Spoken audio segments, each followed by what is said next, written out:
Hi guys, welcome back to 100% Mag. So I hope you're all staying safe and well out there. So yesterday Newcastle United found out our fixtures for the 22-23 season. I know I'm a little bit late to the party on this one, as of course the fixtures were released at 9 AM yesterday. But I was busy, so I wasn't able to put up the video yesterday, but I am doing the video today, and we're going to run through the fixtures for the brand new 22-23 campaign for Newcastle United. We're going to also talk about the fixtures as well as we go through them.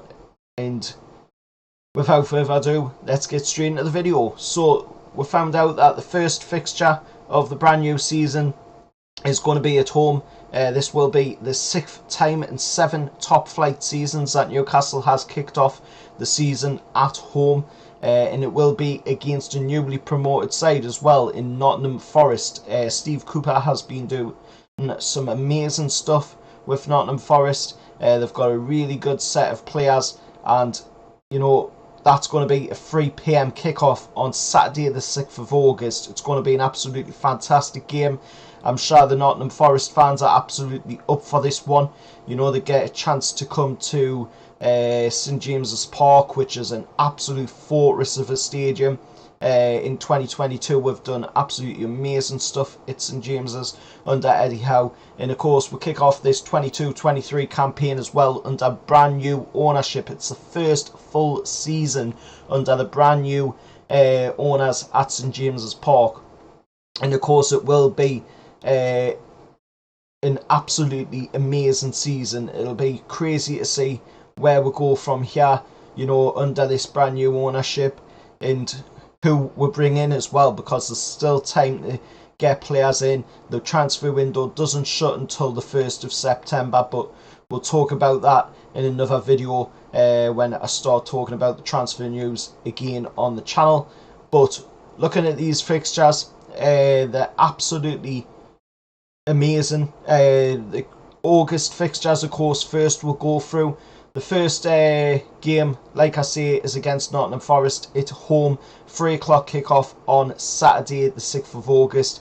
Then from there we'll go on to the 13th of August, where we've got an away game against Brighton down at the Amex. Then from there, on the 20th of August, we'll go to a home game against Manchester City. That'll be the first game, I believe, where, you know, it will be a bit of a challenge for it. Non-offence, of course, to Nottingham Forest. They're going to be a really good side to play against on the opening day, but I do think we will have a chance in that game. The game against Brighton we will have a chance in. The Man City game is going to be an interesting one to see how we'll go into that game. Coming up against Manchester City, the defending champions, only 3 games into the season, so it's going to be interesting to see how we'll go into that one. Of course, on the 20th of August at St James's Park against Manchester City. Then on the 24th of August, we've got the Carabao Cup tie for the second round of the Carabao Cup, which of course has not been decided yet who will play in that, but we will find out that closer to the competition. Then of course on the 27th of August we take on Wolverhampton Wanderers down at the Molineux for that game. On the 31st of August we get yet again another big game, this time against Liverpool down at Anfield. Then that sees out, of course, the August fixtures. We'll move on to the September fixtures, and for the first game in September, on the 3rd of September, will be against Crystal Palace at St James's Park. And then of course we'll go from there to the 10th of September against West Ham down at the London Stadium. Then to the 17th of September, where we take on Bournemouth, Eddie Howe's old team, and of course Scott Parker is also the manager at Bournemouth as well, so that's going to be an interesting game with 2 old boys of both clubs coming back to meet each other in that game, and that's going to be at St James's Park as well on the 17th of September. Then we'll move on to the October fixtures, where the 1st of October, of course, will be against Fulham, but before that we do have an international break, of course, on the 19th of September to the 27th of September. That is of course to play UEFA Nations League games. When we do come back off that international break, then we will play Fulham at Craven Cottage on the 1st of October. Then from that game we will go to the 8th of October against Brentford at St James's Park. This will be the second season for Brentford in the Premier League. They will be hoping not to have second season syndrome. I hope for their fans that, you know, they don't have that horrible second season syndrome, but when they play against us, you know, hopefully it is a factor in that game. But then we'll move on to the 15th of August, where we take on Manchester United down at Old Trafford. Again, another big game for Newcastle United, and it's going to be interesting to see how we approach that game on the 15th of August. Then, of course, on the 15th of October. Then on the 19th of October, we take on, of course, Everton at St James's Park. That's going to be an interesting game up against, small arms Pickford. Let's see how we go into that game as well. 22nd of October, we take on Tottenham down at Tottenham Hotspur Stadium. Then on the 29th of October, we take on Aston Villa at St James's Park. That's going to also be another interesting game. Of course, with their fans trying to create a little bit of a rivalry between the two clubs. To be honest, you know, there really is absolutely no rivalry there between Newcastle and Aston Villa. Yes, there might have been a little bit of a rivalry from their side, but definitely not from our side on that one. Moving on to the November fixtures, and on the 5th of November we take on Southampton down at St Mary's.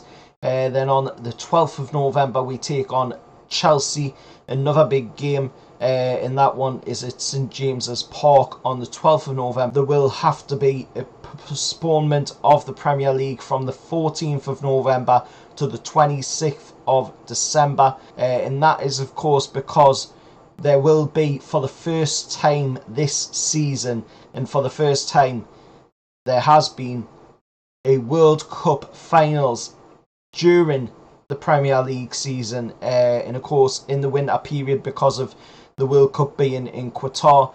And then of course when it does return the Premier League, then Newcastle will play an away game against Leicester City at the King Power Stadium.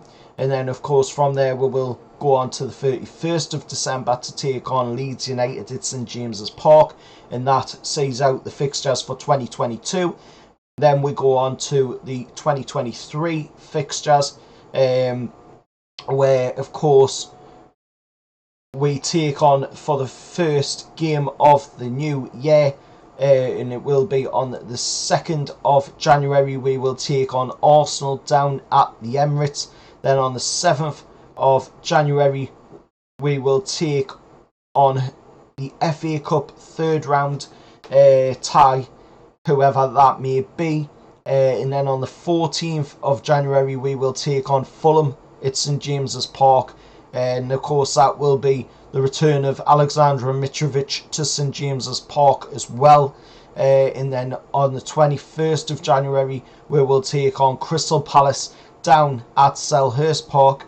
And then we go into the February fixtures where we will take on, of course, West Ham on the 4th of February 2023. Of course, all these fixtures for the 2023 season could be moved around. Also, the fixtures could be moved around as well with TV broadcasting rates and all that. So, you know, at the moment, as it stands, this is how the fixtures are. But for the 4th of February 2023, we will take on West Ham at St James's Park. The 11th of February 2023, we will take on Bournemouth down at theirs, the Vitality Stadium. And then, of course, on the 18th of February, we'll take on Liverpool at St James's Park. 25th of February, we will take on Brighton at St James's Park. So 2 back-to-back home games there as we see out the February fixtures for this season. And then, of course, on the 4th of March, we will take on Manchester City at the Etihad. Then on the 11th of March, we'll take on Wolves at St James's Park. Then we'll have an away game on the 18th of March 2023 against Nottingham Forest at the City Ground. Then, of course, on the 1st of April, we'll take on Manchester United at St James's Park, which is kind of hilarious, on the 1st of April. Then on the 8th of April, we will take on Brentford down at their stadium. Then on the 15th of April, we'll take on Aston Villa at Villa Park. 22nd of April, we'll take on Tottenham at St James's Park. 25th of April, we'll take on Everton at Goodison Park. 29th of April, we'll take on Southampton at St James's Park. 6th of May, we will take on Arsenal at St James's Park. The 13th of May, we will take on Leeds at Elland Road. On the 20th of May, we will take on Leicester at St James's Park, and we'll see out the season again in an away game on the 28th of May 2023 at Stamford Bridge. So let us know your thoughts down in the comments below. It's going to be an interesting season. Of course, them fixtures can change with TV broadcasting rights, like I say, so as it stands at the minute, that is how the fixtures are. We already know that the first fixture of the season will not be televised, as it's going to be a 3 p.m. kickoff on Saturday the 6th of August against Nottingham Forest. And that's going to be at St James's Park, so it's going to be interesting to see how, of course, this season will play out. And of course, with the World Cup as well taking place during the Premier League season as well, it's something that we haven't had to deal with before, so it's going to be interesting to see how that affects the Premier League campaign as well. There will also be in March, there'll also be an international break from the 20th of March 2023 to the 28th of March 2023 as well. So that will take place between the Nottingham Forest game and the Man United game for, of course, the 1st of April. So that international break will take place between them two games, with, of course, the Nottingham Forest one being on the 18th of March 2023 and the Man United one being on the 1st of April 2023, and that international break, of course, taking place between the 20th of March 2023 and the 28th of March 2023. So it's going to be interesting, like I say, to see how it goes with this season, and especially with the World Cup taking place right in the middle of it as well. It's going to be a crazy ride, but we'll see how it goes. Let's enjoy it. It's a full season under the brand new owners, a chance to see what the brand new owners can do in a full season as well, and a full season under Eddie Howe as well as the manager. So it'll be interesting to see how Eddie approaches this season as the full Newcastle United manager for his full season. Till next time, make sure to hit that like button, make sure to hit that subscribe button to the channel as well, as I'm on the road to 1.5k subscribers. Until next time, I'll see you all later, and how are the lads?